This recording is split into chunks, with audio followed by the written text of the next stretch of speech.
Have you ever asked yourself, how do I clean my lab glassware as cost-effectively as possible? At first glance, manual cleaning of lab glasses seems to be the most cost-effective choice due to the low initial investments. But higher costs arise from increased resource use of water, detergents, and energy. Higher labor costs also arise because employees have to invest more time in cleaning. Additionally, the risk of failure due to injuries is increasing. The lab glassware must be replaced more frequently, and non-standardized cleaning can distort work results. For a lab washer, the initial investment costs are higher, but they quickly pay off.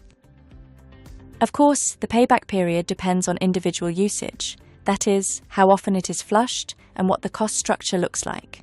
However, calculations based on average values show, in many cases, the investment pays off in less than a year.